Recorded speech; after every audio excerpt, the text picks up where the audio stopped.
नमस्कार, मैं हूं शुभ मिश्रा और आप देख रहे हैं अपना बिहार। चलिए करते हैं बुलेटिन की शुरुआत। और सबसे पहले बात आईपीएल की।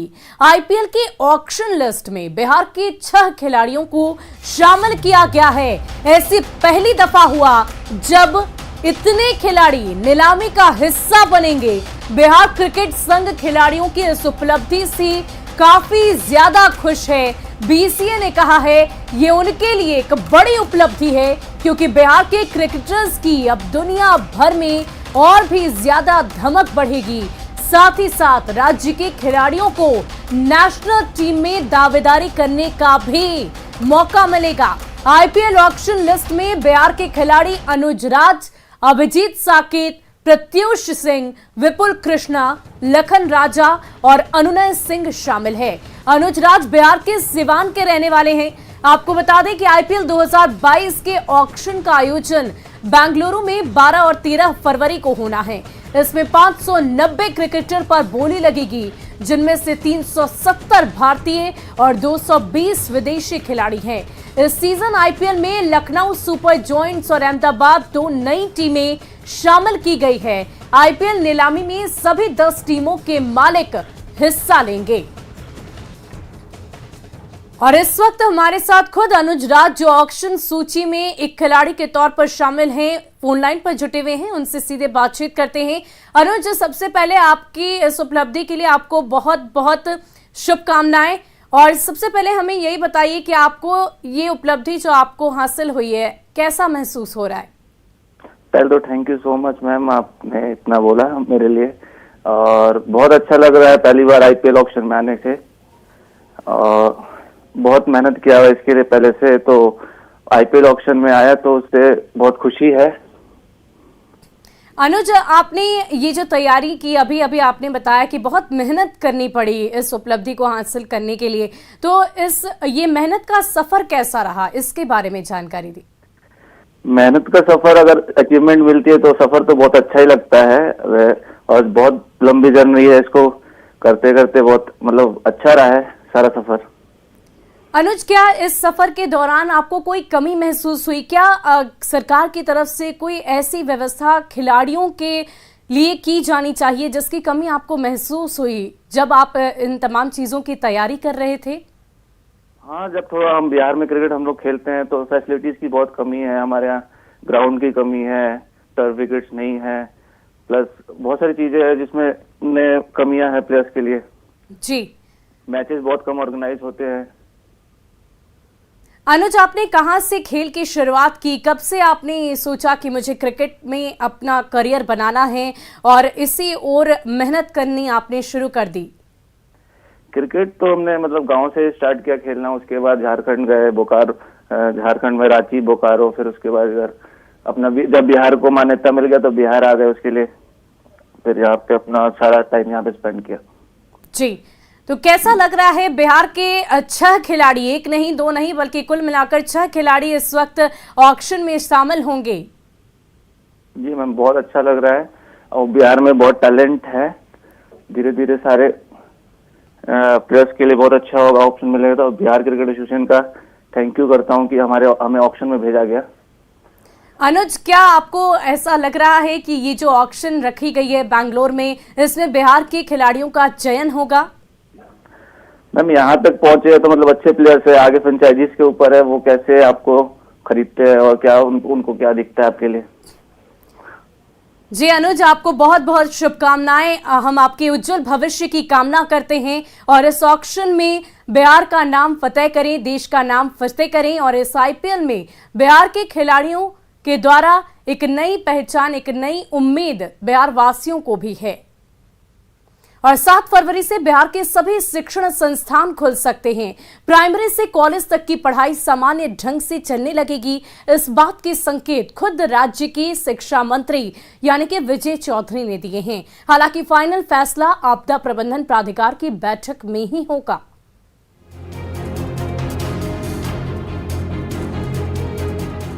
एक बार फिर बजेगी स्कूल की घंटी और छात्रों से स्कूल गुलजार हो जाएंगे। इस बात के संकेत बिहार के शिक्षा मंत्री विजय चौधरी ने दिए हैं। विजय चौधरी ने कहा कि शिक्षा विभाग बिहार के सभी शिक्षण संस्थानों को 7 फरवरी से खोलना चाहता है, चाहे वो प्राइमरी स्कूल हो या कॉलेज, चाहे वो सरकारी स्कूल हो या प्राइवेट स्कूल, कोचिंग संस्थान हो या फिर कोई और शैक्षणिक संस्थान। हालांकि इसको लेकर अंतिम फैसला राज्य सरकार की ओर से गठित आपदा प्रबंधन समूह की बैठक में ही लिया जाएगा। क्राइसिस मैनेजमेंट ग्रुप कहते हैं, जो आपदा प्रबंधन समूह है, उसकी बैठक होने वाली है। उसमें शिक्षा विभाग की तरफ से हम लोग अपनी राय देंगे कि हम अपने सभी शिक्षण संस्थान, प्रारंभिक विद्यालयों से लेके विश्वविद्यालय स्तर तक सभी नियमित ढंग से खोलना चाहते हैं, क्योंकि पढ़ाई काफी बाधित हो चुकी है और अधिक पढ़ाई बाधित हो, यह बिल्कुल ही अवांछनीय है। यदि 7 फरवरी से स्कूल खुलते हैं तो 30 दिनों बाद और नए साल में पहली बार स्कूली बच्चे बस्ता लेकर विद्यालयों में जाएंगे।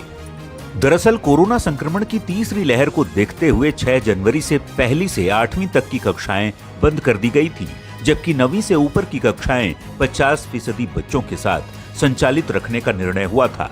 लेकिन संक्रमण की तेजी को देखते हुए 7 जनवरी को ही तत्काल प्रभाव से सभी शैक्षणिक संस्थाएं बंद कर दी गईं, जो 6 फरवरी तक बंद हैं। न्यूज़ 18 के लिए पटना से रजनीश कुमार की रिपोर्ट। और आइए आपको बताते हैं कि आखिर क्यों शिक्षण संस्थानों को बंद किया गया था। दिसंबर 2021 की बात करें तो कोरोना के केस लगातार बढ़ने शुरू हो गए। 29 दिसंबर तक बिहार में कोरोना के नए केस की संख्या 100 से नीचे रही थी, लेकिन 1 जनवरी तक ये बिहार में कोरोना संक्रमित मरीजों की संख्या बढ़कर 281 हो गई। 5 जनवरी को राज्य में नए केस बढ़कर 1659 हो गए थे। सरकार को शिक्षण संस्थानों को बंद करने का फैसला करना पड़ा। जनवरी मध्य तक ये रफ्तार और भी ज्यादा तेज हो गई। 15 जनवरी को सबसे ज्यादा यानी कि 6325 नए मामले सामने आए। इसके बाद कोरोना संक्रमण में धीरे धीरे कमी आने लगी और 31 जनवरी को कोरोना के मात्र 748 नए केस सामने आए और इसी के मद्देनजर अब आपदा प्रबंधन प्राधिकार की बैठक में फैसला लिया जाएगा। और चलिए रुक करते हैं अगली खबर का। छपरा में जहरीली शराब कांड में 18 लोगों की मौत के बाद उत्पाद विभाग का अभियान अवैध शराब के खिलाफ जारी है। ड्रोन की मदद से दियारा के इलाके में लगातार छापेमारी की जा रही है। ड्रोन के जरिए उत्पाद विभाग की पुलिस लगातार नए ठिकानों तक पहुंच रही है। भारी मात्रा में शराब को नष्ट किया जा रहा है। उत्पाद विभाग के इस कार्रवाई के बाद तस्करों में हड़कंप मचा है। बड़ी मात्रा में शराब की भट्टियों को देखकर उत्पाद विभाग भी हैरान है। उत्पाद विभाग के अनुसार अब तक 50,000 लीटर से अधिक की अर्धनिर्मित शराब को नष्ट किया जा चुका है।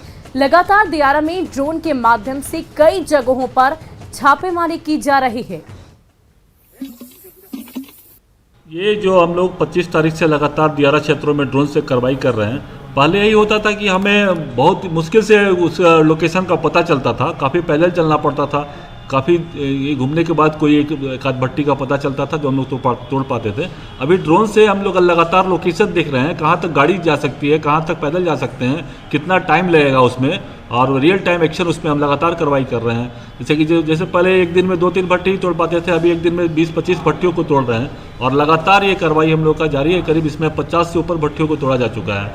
और बिहार में शराबबंदी को लेकर पुलिस की सख्ती जारी है। बांका में एंटी लीकर टास्क फोर्स और बेलहर पुलिस की टीम ने नक्सली इलाकों में कार्रवाई करते हुए देसी शराब की भट्टियों को ध्वस्त कर दिया। इस दौरान पुलिस ने भारी मात्रा में बरामद देसी शराब को भी नष्ट कर दिया और शराब के निर्माण में उपयोग किए जाने वाले उपकरणों को भी जब्त कर लिया। हालांकि पुलिसिया कार्रवाई की भनक लगते ही तस्कर मौके से फरार हो गए।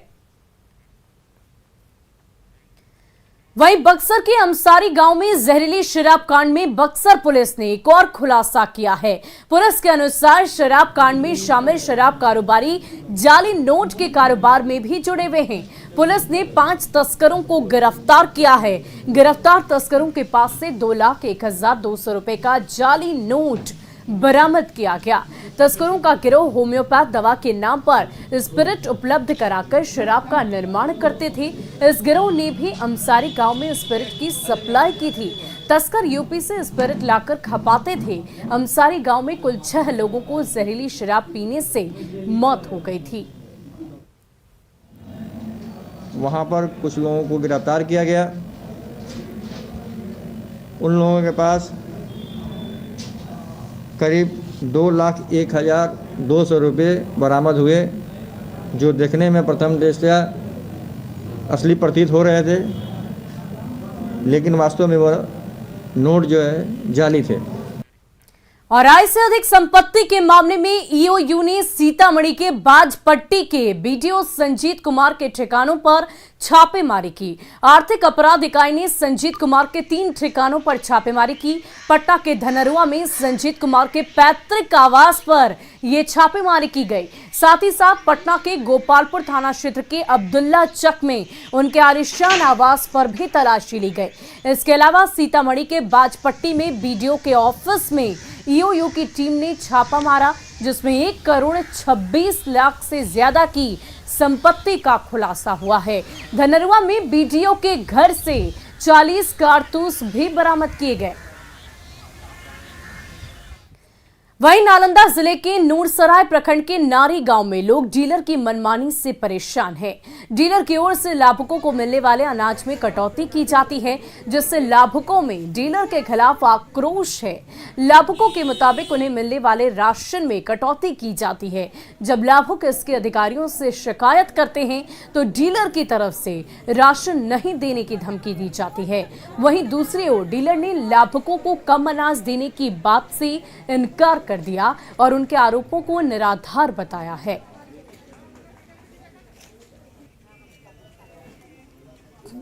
ही है, हमको मिलता है एक मन में 4 किलो कट जाता है। हाँ। और क्या हो, बोलते हैं कि ये 4 आदमी के भेटता है तो 4 आदमी में एक मन में 4 किलो कटता है। तब आप कहिए, बताइए जो कैसे ही कहते हैं कि कह के काटते हैं। यहाँ अनाज कम देने का मामला आ रहा है। नहीं सर, कम नहीं देते।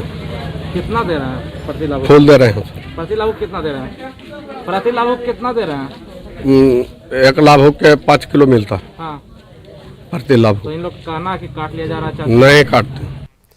वहीं नवादा से लगती झारखंड सीमा के पास व्यक्ति का शव मिलने से इलाके में सनसनी फैल गई। मृतक की पहचान गोविंदपुर बाजार निवासी गोविंद नायक के पुत्र मनोज साव के रूप में की गई। शव को कोडरमा पुलिस ने सतगावा के पास स्थित नाले से बरामद किया, जिसके बाद कोडरमा पुलिस ने शव की पहचान के लिए गोविंदपुर थाने से संपर्क किया, जिसके बाद मृतक की पहचान हो पाई है। मौत के कारणों का खुलासा नहीं किया गया है। पुलिस ने शव को अपने कब्जे में लेकर पोस्टमार्टम के लिए कोडरमा भेज दिया। गोविंदपुर पुलिस के मुताबिक मृतक मंगलवार देर शाम से घर से लापता था। मोबाइल पे फोन करके सूचना दी कि डेड बॉडी पड़ा हुआ है यहाँ गोविंदपुर और बिहार के बॉर्डर में, तो गोविंदपुर और झारखंड के बॉर्डर में, ये झारखंड में ही पड़ता है। हाँ। तो हम लोग अपना त्वरित कार्रवाई करते हुए दल बल के साथ आए, आगे की प्रक्रिया की जा रही है। और समस्तीपुर सदर अनुमंडल के वेटनरी हॉस्पिटल के कमरे में पंखे में झूलता डाटा एंट्री ऑपरेटर का शव बरामद किया गया। शव मिलने के बाद इलाके में खलबली मच गई है। मामला कल्याणपुर थाना क्षेत्र के पशु चिकित्सालय का है। बताया जा रहा है कि कल दोपहर जब वहां काम करने वाले सभी कर्मी खाना खाने के लिए बैठे तो डाटा ऑपरेटर को नहीं देखा गया। खोजबीन के दौरान कर्मी पंखे से लटका हुआ मिला। कर्मी की पहचान पूसा थाना क्षेत्र के देपाल गांव निवासी जावेद कुमार के रूप में की गई। फिलहाल पुलिस शव को कब्जे में लेकर मामले की पड़ताल में जुट गई है। वहीं परिवार के लोग इसे हत्या मान रहे हैं। हालांकि पोस्टमार्टम रिपोर्ट आने के बाद ही साफ हो पाएगा कि ये हत्या है या फिर आत्महत्या। कैसे हम कहें सर, हमको क्या लगेगा? अब तो प्रशासन है, सब है, हम लोग क्या कर रहे हैं? क्या लगता है घटना आपको देख के क्या लगता है? देख के हमको क्या लगेगा सर, हमको तो लग रहा है कोई दुर्घटना किया। तो हम अपने पुलिस वाहन और दल बल के साथ यहाँ आए, घटनास्थल पर पहुँच करके इसको गहराई से छानबीन कर रहे हैं। संदेह की दृष्टि से लोग देख रहे हैं, कुछ लोग मौन है, कुछ अभी तो छानबीन के बाद में ही, पोस्टमार्टम रिपोर्ट आने के बाद ही इसका क्लियर खुलासा हो पाएगा।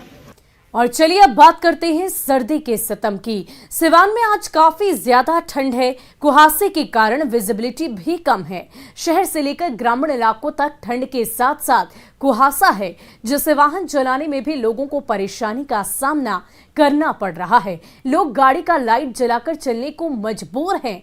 ग्रामीण इलाकों में लोग ठंड से बचने के लिए अलाव का सहारा ले रहे हैं। बहुत ठंड पड़ रही है, कुहासा है, गाड़ी आने जाने में दिक्कत है, हम लोग आग ताप रहे हैं। काफी परेशानी हो रही है। बहुत परेशानी हो रही है, अलाव जार कर हम लोग आग ताप रहे हैं। वहीं समस्तीपुर में ठंड और शीतलहर का प्रकोप लगातार जारी है, जिसके कारण लोगों को काफी ज्यादा परेशानियों का सामना करना पड़ रहा है। कुहासे के कारण सड़कों पर चलना मुश्किल हो गया है। डॉक्टर राजेंद्र प्रसाद केंद्रीय कृषि विश्वविद्यालय के मौसम विभाग की माने तो अगले 6 फरवरी तक मौसम में भारी बदलाव देखने को मिल सकता है।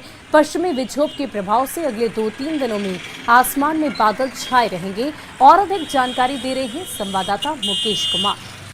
शहर हो या गांव, हर जगह ठंड और शीतलहर का प्रकोप देखने को मिल रहा है। समस्तीपुर का ये समस्तीपुर पटना मुख्य मार्ग है और इस वक्त मैं मोहनपुर पुल जो जमुआरी नदी के पास है वहाँ पे मौजूद हूँ और सड़कों की स्थिति आप देख सकते हैं। पूरा इलाका कोहरे के चादर में लिपटा हुआ है। हालांकि मौसम विभाग ने अगले 2-3 दिन में मौसम में परिवर्तन की बात कही है। पश्चिमी विक्षोभ के कारण मौसम में बदलाव होगा और बारिश की भी संभावना जताई है। हल्की बारिश हो सकती है, लेकिन फिलहाल यहाँ पर ठंड और शीतलहर से लोगों को राहत नहीं मिलते दिखाई दे रहा है। यहाँ पे कुछ लोग हैं, हम उनसे बातचीत करने की कोशिश करेंगे। कैसा ठंड है? बहुत ज़्यादा ठंड है सर। तो काम करने में भी दिक्कत होती है? जी बहुत, गाड़ी चलाने में, काम करने में, विद्यार्थी को लाने में भी बहुत दिक्कत होती है। कुहा के कारण भी परेशानी है। परीक्षा भी चल रहा है? जी अभी इंटर के परीक्षा में आए हैं हम लोग, सारा विद्यार्थी। दिक्कत हुई होगी? बहुत ज़्यादा दिक्कत, ये थोड़ा सा भी गाड़ी चलाने में नहीं बनता है। तो ये लोग हैं जो यहाँ पर सेंटर पर परीक्षा दिलाने के लिए अपने बच्चों को लेकर के आए हैं। इनका कहना है कि रास्ते में इन्हें काफ़ी तकलीफ हुई है इस कुहासे के कारण। तो निश्चित रूप से जिस तरह से कुहासा है, दुर्घटना की भी संभावना बनी रहती है, तो ऐसे में संभल कर चलना जरूरी है। Mukesh Kumar, news 18 network, Samastipur. और राजधानी पटना समेत पूरे बिहार में ठंड का कहर लगातार जारी है। फरवरी महीने में भी तापमान 10 डिग्री सेल्सियस के नीचे है, जबकि आमतौर पर इस महीने में इतनी ठंड नहीं होती है। पटना की सड़कों पर कुहासा के कारण गाड़ियों की रफ्तार भी धीमी हो चुकी है और यही हाल रेल सेवा और हवाई जहाज का भी है। सुबह में पटना के बेली रोड का जायजा लिया हमारे संवाददाता शैलेंद्र कुमार ने। बिहार में ठंड का कहर लगातार जारी है। राजधानी पटना की बात करें तो यहाँ भी तापमान में रोजाना गिरावट दर्ज की जा रही है। इस वक्त यदि हम बात करें सुबह की बात, तो अभी भी 10 डिग्री सेल्सियस से नीचे तापमान है। धुंध है, साफ तौर पर दिखाई दे सकता है किस तरीके से बेली रोड पर गाड़ियों की रफ्तार धुंध के कारण थम गई है।